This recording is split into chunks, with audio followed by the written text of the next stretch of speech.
Good morning. I love it when a plan comes together. Thanks for being here. It is 10 o'clock, and our intention is to be out of here well before 11. We scheduled these for an hour, but really have 15, 20 minutes of presentation, 25, I don't know. Depends on how chatty we get. But then to give some space for questions and answers and to process through all of that together. I'll begin with a quick kind of backstory to the whole thing, but think it might be appropriate to open with a word of prayer. So let's pray together.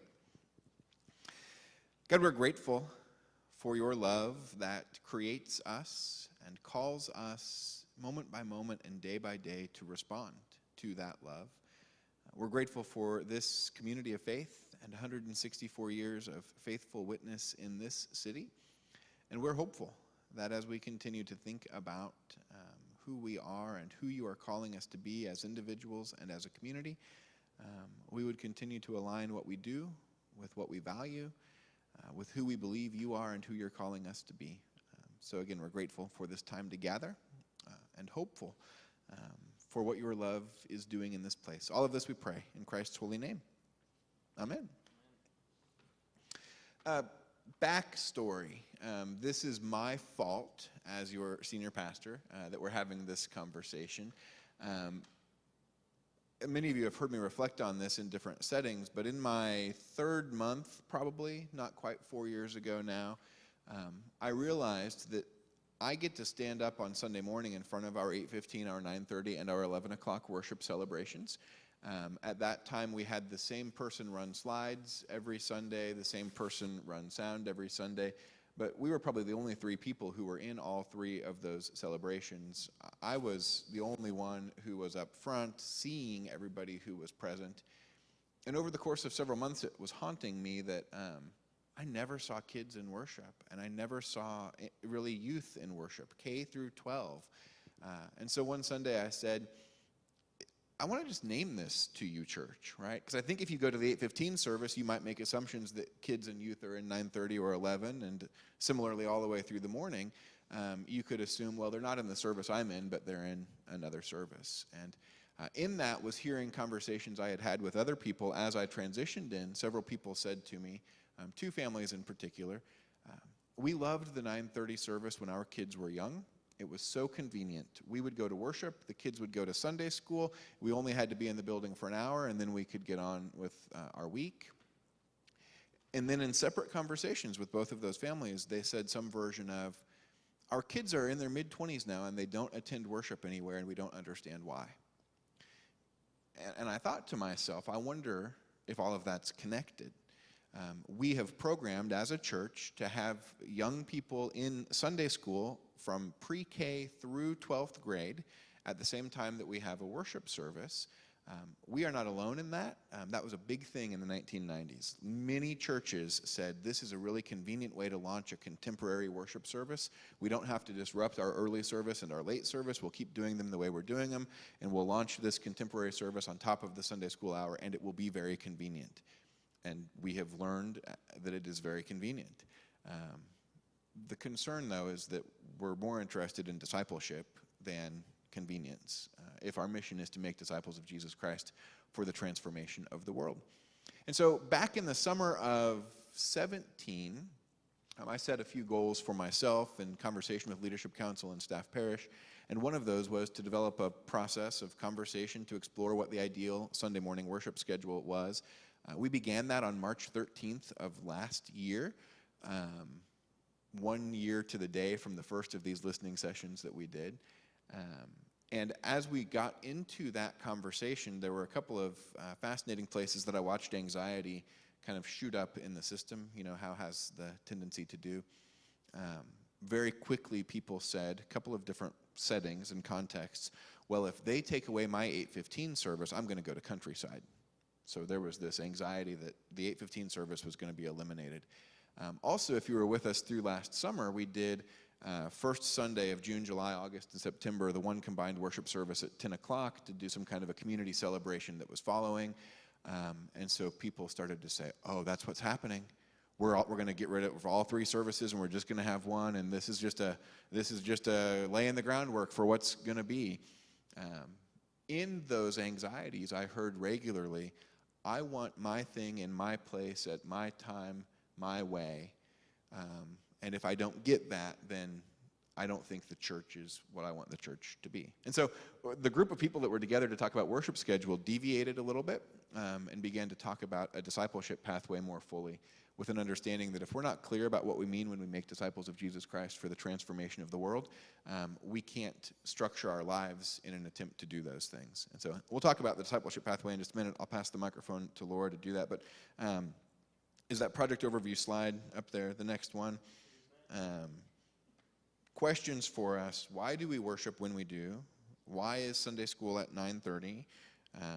One of the things that forced was not just that kids were never in worship, but those parents who were only in the building for 1 hour a week were not involved in Sunday school classes or Christian formation in any way. We also, in that, were naming that we, like many mainline churches over the last decades, have experienced significant decline. And so, again, that driving question, what do we need to be doing to fulfill our mission, making disciples of Jesus Christ for the transformation of the world? The decline question is before you there, just again in the packet, some numbers to look at. You can go back further than that if you've seen some of the graphs that we've done, but that captures kind of the last little swath from the most recent peak in 2006 to 2017. I think the 2018 numbers, depending on how you counted or factored live stream in there, were very close to that about 350 mark. A 40% decrease from 06 to today, played out just numerically to 2040, we'd be at 209. But Austin does a great job pointing out you reach a tipping point in there somewhere where that decline would accelerate. You know, there would not be critical mass to really continue being who we believe we are as a church. And without some kind of change to who we are, I think it's unlikely that in 2040 we'd even have that number. So anyway, built the discipleship pathway out of that. But I guess before that piece, let me pass the mic here, talk about process background. Yeah, so shortly after I started here, Jeff started to share these questions that he had asked with other people. And when I came on staff, he started to ask these questions of me and other members of staff and leadership.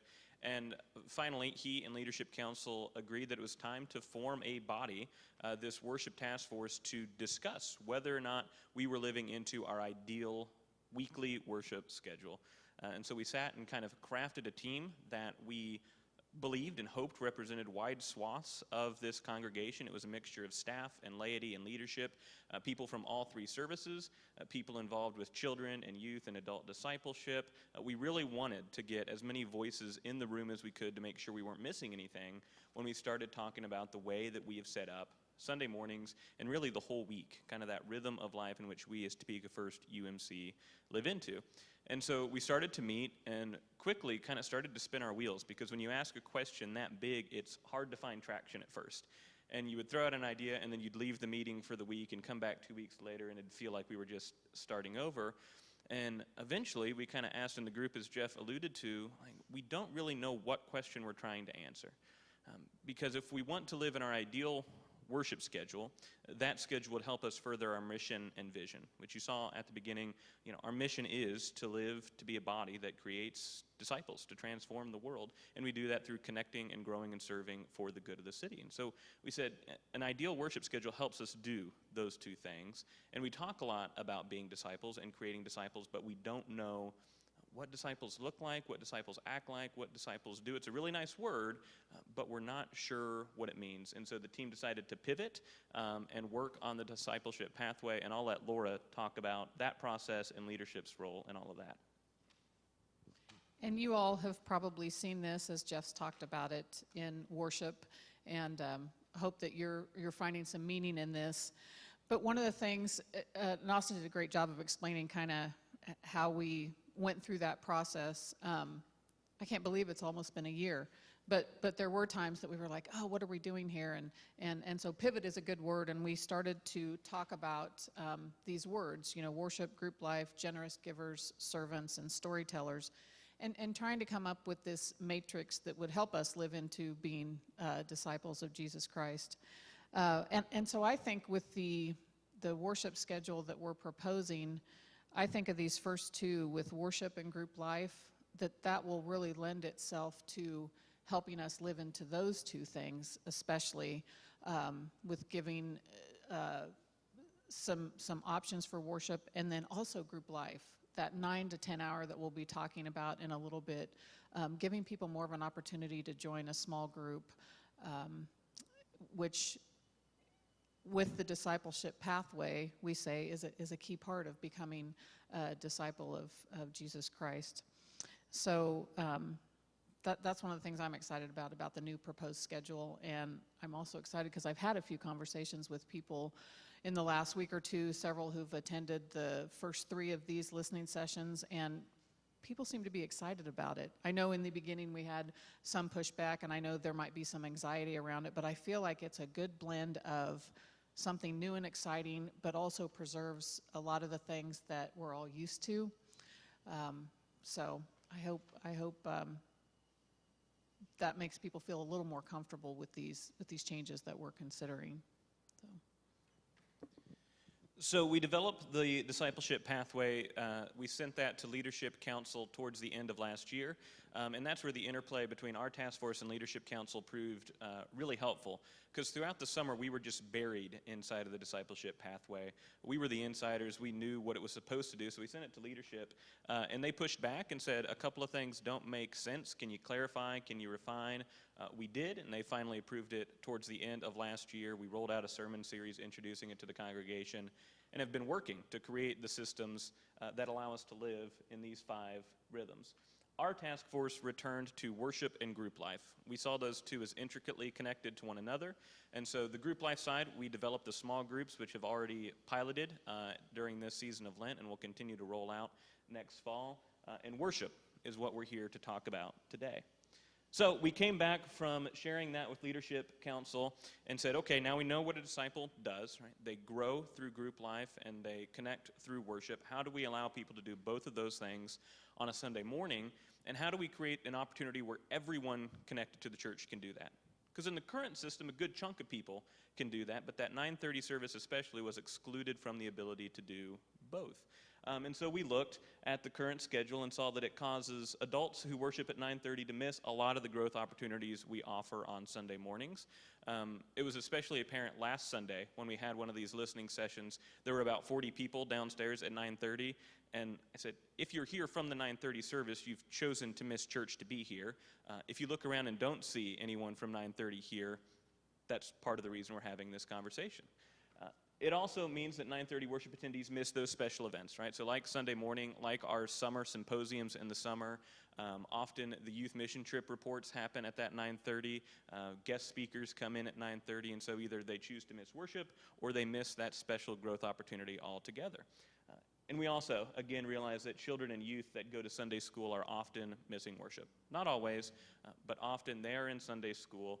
Parents and family are in worship, and that means that there's this dichotomy where kids are growing up in the church and never experiencing worship, and then they graduate, and suddenly they can't go back to youth group or Sunday school with children, but they've not really been exposed to what it means to worship in the body, and they don't know what to do. Right? And it's emblematic not just of us, but of Christendom at large right now. And so then they struggle to get back into that routine and that rhythm, and we sit and wonder why, because we've not exposed them to what it means to be connected to the body and worship in those really important ways. So we sought to create a schedule that allowed us to answer these questions, and the goal of the group became separating growth and worship. That came with some tricky parameters, because we know no one wanted to be here before 8 o'clock. So there's that early start date. And we knew that we had to be done by noon so we could beat all the other churches to IHOP and the other breakfast places, right? So we had to get all of this in at 4. And we didn't want to get rid of any of our existing worship celebrations. There was anxiety in the system that we were going to do that, but we can look at each of our 3 services and say, these are all vibrant United Methodist churches in their own right.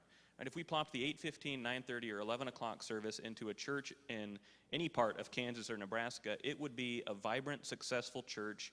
They just happen to be in this location. So a lot of churches get to change their schedule because they have worship celebration that is dying and they have to get rid of it, right? And though that's a hard decision, it's a pretty easy one to make. We didn't have that. We had 3 vital worships that we wanted to maintain and wanted to build upon in 4 hours to fit all 3 of those and a growth opportunity, which was tough. And again, we came back from the discipleship pathway, continued to spin wheels a little bit, and finally said, next week, come back with your magic wand worship schedule. Right? If you could change anything without thinking about anyone and just create exactly what you wanted, what would it be?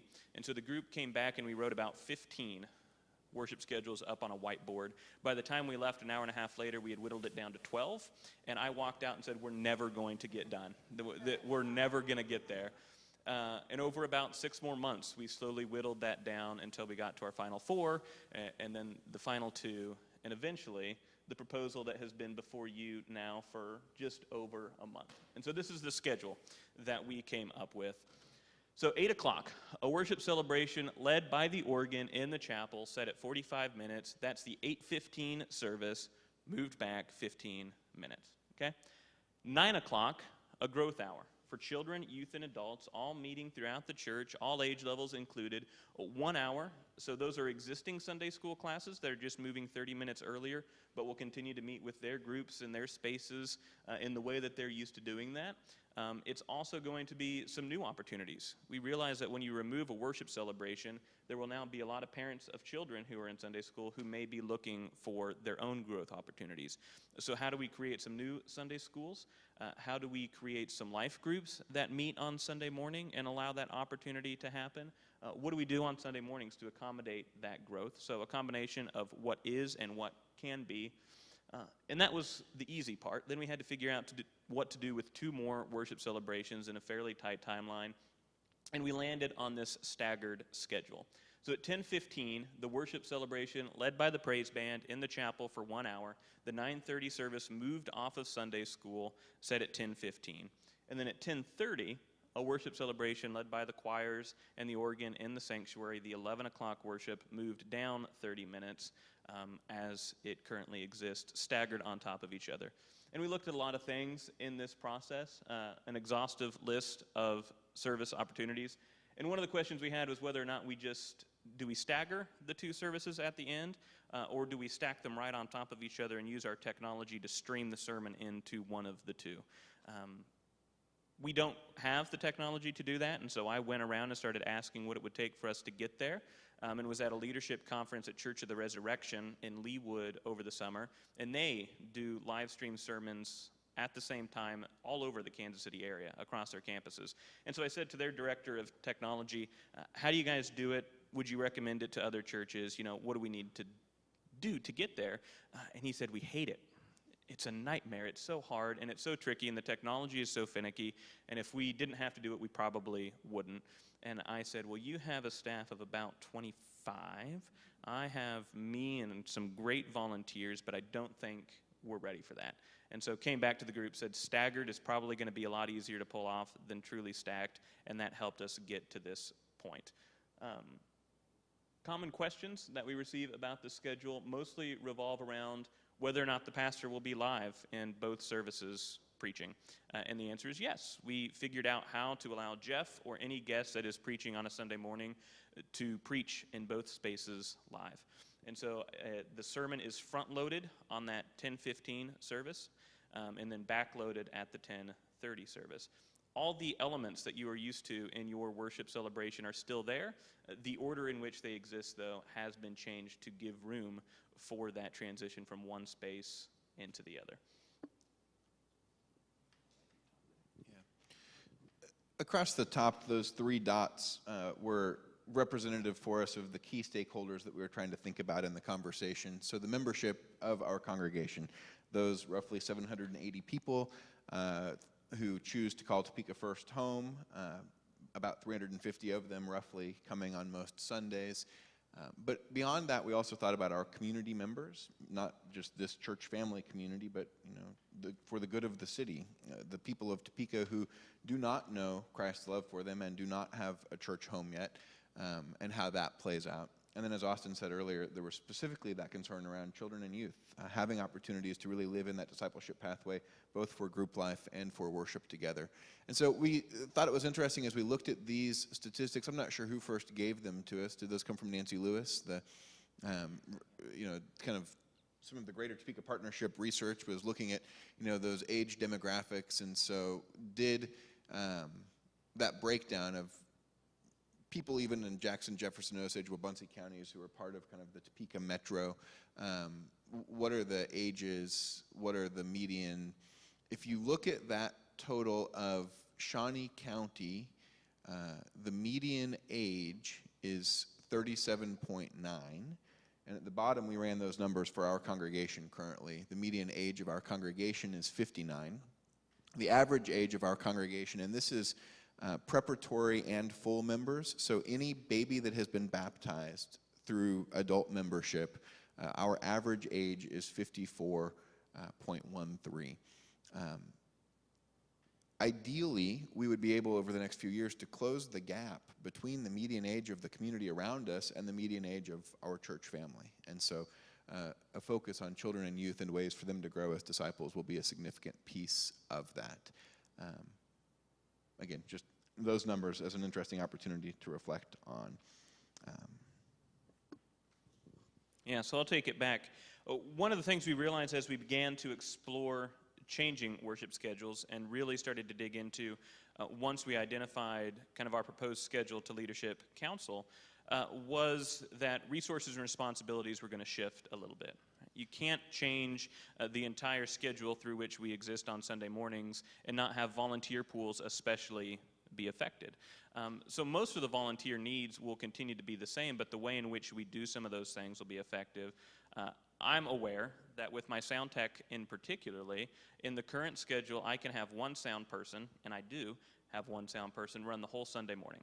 Right? So they show up at 8 o'clock, they leave at about 12:15, and they're just in charge of the whole day, and they're on a 4-week rotation, and they do a great job with that. It's going to be really hard for me to cut those sound people in half and have them in 2 spaces at the same time running sound for 2 different worship celebrations. Right? I can't use the volunteer pool the way we have been in the past, so it means finding new volunteers to fill in those gaps and help with some of those needs. Times will change and needs will change, pools will change, but all of our volunteer leaders and our staff and our ministry area heads are aware of that, and we're already in conversations about how do we address some of these new opportunities for people to step in and serve in ways that, 1, haven't been available before, and 2, are kind of available in increased abundance now. And so you'll see over the summer lots of requests to step in and help out and make this worship schedule and this change and this opportunity possible because the resources and responsibilities have changed. The other big resource that became a concern for our group was technology. And that's kind of surprising because we finished almost a year ago today a massive overhaul of the technology in both of our worship spaces and kind of throughout the church. It's the technology that makes recording this and putting it on the website possible, the technology that brought us the video walls in both rooms and really brought us forward into live streaming and all the technology that we currently employ. With the new worship schedule, the 2 celebrations that we currently live stream, the 9:30 and the 11 o'clock services, are stacked on top of each other. And we do not have, in our current setup, the ability to stream 2 services from 2 locations at the same time. Okay? I can stream 1 at a time, but we cannot stream 2 at the same time. And so that left us with some choices to make that we kind of ran through. Some of the first suggestions we got were just do 1 every other week. Right? So first and third Sundays, do 11 o'clock, second and fourth, do 9:30, and for 5th Sundays, flip a coin and figure out who gets it. And I pushed back and said, that every other thing very rarely works for organizations. People like consistency and like to know what they get. It's going to be hard to track, hard to keep on top of, and I don't love that idea. And so then we said, well, we could just decide 1. Which one do we want to stream if that's the only option? And I quickly passed the buck to Jeff and said, I don't want to be the guy that makes that decision because I can't look at our live stream and archive numbers and say that there's a clear leader or winner in who watches each. okay? Every Sunday, about the same number of people, and most weeks it's kind of a range of 3 to 5 folks, are watching the 9:30 and 11, and are watching the full service archives of each one. And people have said, well, will they just watch one if that's the only option? And I say, maybe, but what we see in those who register their attendance, and some of you who live stream may be able to speak to this, is that you're watching the service that you regularly attend. So 11 o'clock worshipers are watching the 11 o'clock live stream, and 9:30 worshipers are by and large watching the 9:30 live stream. And I'm not sure that if we get rid of one or the other, people will move over and continue to take advantage of the live stream in the way they do now. So that was kind of my argument surrounding that. And then we said, okay, what technology would we need to get to the place where we could stream both at the same time and kind of keep things the same even though they're stacked on top of each other? And so I reached out to the company that did our initial technology installments and said, I know you guys had talked about this in the very early stages of our technology process. What do we have to do to get from where we're at to where we would need to be? And so they sat together, put their heads together, and got us kind of a rough estimate quote to take to Leadership Council of about $75,000. And then in recent weeks have been in further conversations with me. And the good news is that that number keeps dropping as they kind of figure out what we need in the technology we have and how we can repurpose some things. And so the most recent quote I've seen is $56,000. Still a big investment, and we're very aware of that, but wanted to keep our options open as we move through the summer and continue to have these conversations and be aware that the way in which we have live streamed for the last year may change because of the new worship schedule. So those are kind of the big resources and responsibilities that we were aware of. And the other question we get a lot is, we get kind of 2 main pushes when we roll out the worship schedule, especially early in it. Some people thought it was way too much change and it was a drastic overhaul of everything we did and needed to be stopped immediately because it was radical. And other people sat and said, you're not doing anything. You're just taking what we have and reshuffling the times. Why aren't we doing more? Right? What else are we going to do? Let's do something new. And so we say, we thought about it. Throughout the process, we had other things on the table that we had played with launching, and these 2 other considerations that are up on the screen are the 2 that we had the most traction around. Both of these were in our final 4 of worship schedules, and both of these we decided to hold off on. We decided as a group and as Leadership Council that launching a new worship schedule was going to be enough work over a 6-month period of time, and that these things could be launched later, and we wanted to put our energy into getting this right before we moved on to launching something new. But we wanted to keep before the congregation these other considerations. The first is a soul food cafe. This is a worship experience that would be in a casual setting. It would include a meal. We kind of picture that being in the fellowship hall, either breakfast or dinner with worship happening. And I'll actually let Jeff speak to that because he experienced a soul food cafe over the summer in Ginghamsburg. Ginghamsburg United Methodist Church is one of the larger churches in our connection, and I spent some time out there. They're in Tipp City, Ohio, which is outside of Dayton. They have their kind of mega church campus, but then several other satellite campuses that have come to be in different formats. And one of those is an old United Methodist church that was about to close its doors, and they decided to try to recreate something new in that space. And so their earliest worship experience, I think, is 8:15 or 8:30, and they call it the Soul Food Cafe. And part of what I really appreciated about the way that plays out is it was a very communal experience. It was not, the affluent people from the suburbs coming in to prepare a meal and serve it to persons who had slept on the street that night and were maybe homeless or marginally housed. But it was affluent suburban person and a homeless person cooking eggs next to each other and serving pancakes next to each other. And it was a real example of ministry with one another, not just ministry to. And so it was kind of what our fellowship hall feels like, a kitchen area attached and food being prepared, round tables where people were eating, music begins, songs are sung together, welcome is given, scripture is read, a prayer time is facilitated. And I think if you were in worship one of those Sundays when I got back from this experience, I said, in prayer time, the pastor said, before we pray together, let's have 3 good things that we can celebrate, today. And one woman said, "Oh, I'm celebrating that my nieces are staying with me this weekend." And I thought, "Oh, okay, like that felt familiar. You know, we have family that often visit." The second person said, "I've been sober for 3 years today," and everybody celebrated that together. And the next person said, "Tomorrow I get to move into an apartment for the first time in a number of years, and I'm not going to be homeless anymore." And people celebrated that.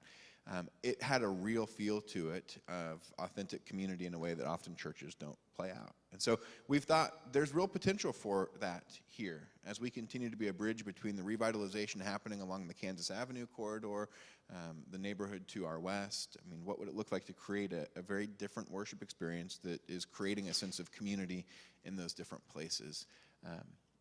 And like we say, that could be Sunday morning, could be during the 8:15 time, could be in any number of different times, could be an evening celebration. But we felt like that's not first step, but next step kind of conversation. And similarly, in those evening celebrations, I mean, even since I got here, people have been saying to me, "Well, maybe we should have a Saturday night service." Well, maybe. I've never seen a church do Saturday night effectively other than the very largest mega churches. Maybe Sunday, maybe sometime during the week, maybe. There could be real potential in that. But again, we felt like that's probably a next step, not a first step addition to the schedule. So. This is the last of listening sessions, kind of next step in timeline. Leadership Council tentatively approved this schedule at a meeting earlier this year, but we wanted to have a chance to share it and to ask questions, answer questions that people ask of us. In April, at the April 14th Leadership Council meeting, the hope is that we would finalize approval of plan and timeline related to that. And then this summer, there will be a lot of work for worship and children's and youth discipleship to do, putting all of these pieces together with the idea that August 11, which feels really early, I know, but schools start August 13 and 14, and so August 11 would be that back-to-school kickoff Sunday that we would begin this new schedule then. We've begun a little bit of conversation. Austin spoke to the different schedules for that contemporary experience and that traditional experience. We'll probably start structuring those services differently early summer so that we can work out the kinks of how those things time out before we stack them on top of each other, so that when we get to August 11th, we're pretty confident in how timing flows for those two celebrations, and then stack them on top of each other for August 11. So I think is the next slide the one that says questions? So that's where we are. I realized kind of in the middle of all of that, I'm Jeff Klinger, lead pastor. I think you know that. Austin Harris, Director of Worship and Communications, and then Laura Lutz is a part of this team, is also the chair-elect for Leadership Council, which means that last year and this year serves in that chair-elect role, because next year and the year following that will be the chair, so is living in that 4-year commitment. Also a part of that team, Mike Morris is here. He's on Leadership Council this year, but was a part of that task force doing that work through the last year. And Julie Taylor as well has been a part of that team through the last year. Austin spoke a little bit to the attempt to pull together a very diverse cross-section of the church in terms of those conversations, and that's the proposed schedule. So.